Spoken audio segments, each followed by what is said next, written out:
Hi friends, please subscribe to Amravati Media and press the bell icon for more latest updates.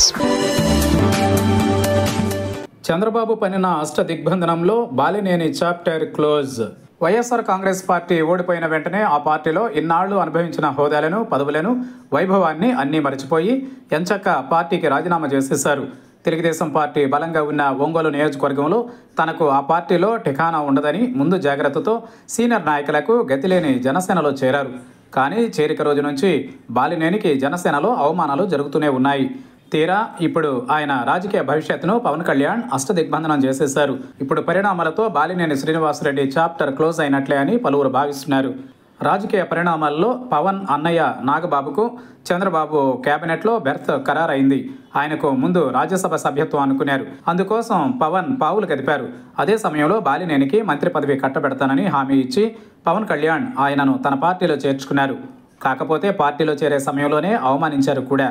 Balineni అట్టహాసంగా తన బల ప్రదర్శన చేస్తూ ఒంగోలు నుంచి పెద్ద కాన్వాయ్తో రావాలనుకుంటే ఒక్కడే వచ్చి చేరాలని చివరి నిమిషంలో సందేశం పంపి ఇతర అనేక మంది చిల్లర నాయకులతో కలిపి బాలినేని కూడా కండువా వేయడం ద్వారా పవన్ తీవ్రంగా అవమానించారు. అయినా ఆ సందర్భానికి అంతకంటే బాలినేని కూడా గతిలేదు.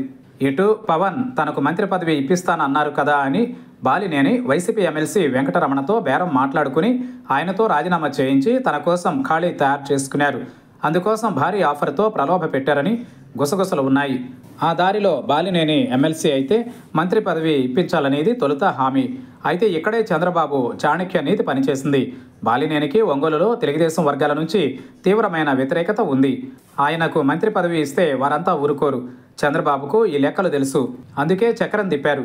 ఇటు రాజ్యసభ సీటు బీజేపీ తీసుకున్నది కనుక జనసేన కోసం చాలా కష్టపడి చాలా త్యాగాలు చేసిన నాగబాబుకు మంత్రి పదవి ఇద్దామనే ఆఫర్ తెర మీదకు తెచ్చారు. పవన్ కాదనలేకపోయారు.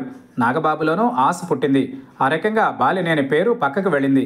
బాలినేని ఆల్రెడీ బేరం మాట్లాడుకున్న వెంకటరమణ స్థానంలో జరిగే ఎమ్మెల్సీ ఉప ఎన్నిక కూడా ఇప్పుడు నాగబాబు పరమవుతోంది. బాలినేని అవకాశాలు మూసుకుపోయినట్టే.